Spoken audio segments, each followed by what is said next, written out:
The example of India illustrates that where liberal democracy is allowed to develop, economic prosperity becomes achievable. To open the case for side opposition, I call on Asad Iqbal, second year E&M students and the press officer at the Oxford Union.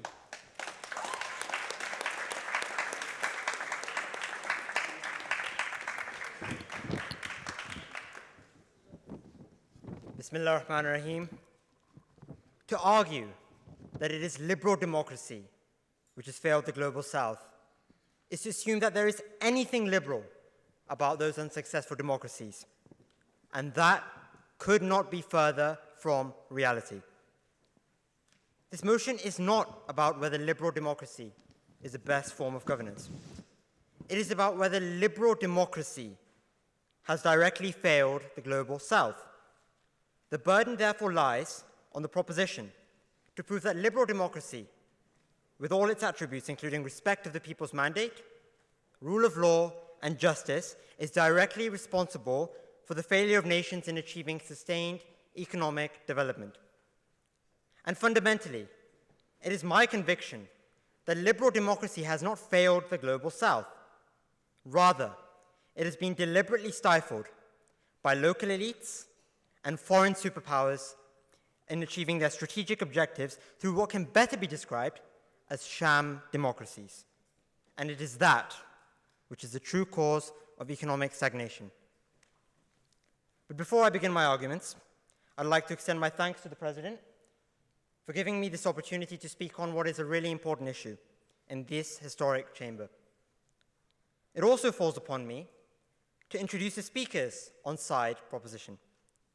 First, you've heard from Arwa, a particularly keen fresher from St. Edmund's Hall College, placing second in the election for Secretary's Committee. Time will tell if she can balance her lofty Oxford Union ambitions with achieving a first in PPE. Speaking second on side proposition, we have the Right Honourable MP for Argyll and Bute, Mr. Brendan O'Hara. Mr. O'Hara knows all too well about failed democratic experiments. In fact, his party, the SNP, has spent years demanding referendums they refuse to accept the results of, whilst presiding over Scotland, where economic growth is as elusive as a sunny day in Glasgow. Speaking third, we have the Pakistani Minister of Planning, Development and Reforms, Mr. Asad Iqbal. Now, I'm not at all surprised to see Mr. Asad Iqbal speaking on that side, attacking liberal democracy.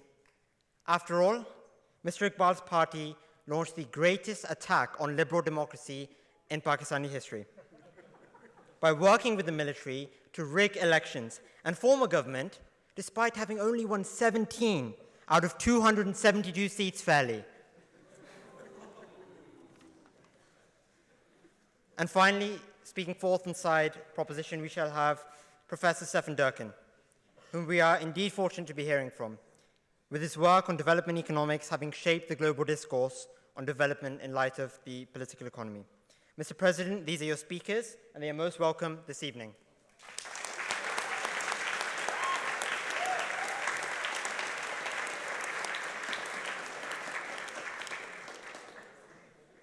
My argument tonight will consist of three core tenets. Firstly, that elite internal groups within Global South countries have sought to repress liberal democracy to maintain their grip on power, leading to poor economic outcomes which cannot be blamed on liberal democracy. Secondly, that we must consider the role of foreign superpowers, such as the United States, in interfering with the functioning of democracies to achieve their strategic objectives, at the cost of both security and economic prosperity. Finally, I will prove that by balancing the interests of internal elite power groups with broader economic development goals, whilst insulating itself from external control through an independent foreign policy, nations such as India have made a remarkable level of progress in improving economic outcomes, whilst engaging in democratic consolidation that has left its state of democracy significantly better off than regional rivals. So starting with my first point, it is important to establish whether nations such as Pakistan, my country of heritage, adhere to liberal democracy's core tenets. And I shall focus on two: respect of the people's mandate and rule of law. So let's start with respect to the people's mandate. In February 2024, the military establishment in Pakistan sought to eliminate Imran Khan's party from politics, using lawfare to deprive the party of its election symbol, relied on by voters who cannot read. Despite this, the party was on track to secure a 2/3 majority, according to exit polls, following which blatant poll rigging, as evidenced by images of tampered vote count forms, transformed the incumbent government's 17 seats into 75, allowing them to form a government. The consequence of such sham elections has been a surge in political instability, with the incumbent government being viewed as illegitimate. Now, I suspect the proposition will try to argue that Imran Khan's party epitomizes exactly what is wrong with liberal democracy, that it encourages instability and protests in the global south. But I want you to remember this example, that the root of this instability is not liberal democracy, but it is a concerted effort to impede the mandate of 250 million people by a powerful elite. And Pakistan isn't unique in such an experience. You mentioned Egypt. Military dictator Sisi in Egypt, who has jailed and killed hundreds of dissenting civilians and political opposition after uprooting democracy over 10 years ago, has destroyed the Egyptian economy, despite receiving billions of dollars from allies. Moving on to rule of law, a fundamental pillar of liberal democracy, as I'm sure we can all agree. Pakistan's history is rife with political imprisonments, and indeed, Mr. Asad Iqbal's own party has regrettably suffered the consequences of being on the wrong side of Pakistan's military establishment. But since his ouster from office in 2022, Imran Khan has faced over 200 frivolous cases, ranging from terrorism, murder, and the legitimacy of his own marriage. Over the last year, both the United Nations and Amnesty International have called for Imran Khan's release, citing the Sham cases leveled against him, the complete absence of due process with the lack of a fair trial, and inhumane prison conditions. Given this, I hope that Mr. Iqbal's government will give due respect to democratic values and release Imran Khan from illegal incarceration. So what can we conclude from this case? Since 2022, Pakistan has experienced a 4-fold increase in net migration, and over 13 million people have fallen below the poverty line, demonstrating that it is not liberal democracy, but the erosion of it that has contributed to the nation's economic woes. Moving on to my second point, that repeated interventions of both a political and military nature from foreign superpowers against popular leaders has compromised the ability for liberal democracies to develop. And it is on this basis that I reject the notion that liberal democracy has failed the global south. Rather, it has been deliberately obstructed from taking root. Let's continue with the example of Pakistan. In 2022, when Imran Khan visited Russia to negotiate a natural gas pipeline to provide affordable gas to the people of Pakistan, the Biden regime threatened the Pakistani government at the time with international isolation, should the military-organized vote of no confidence against Imran Khan fail.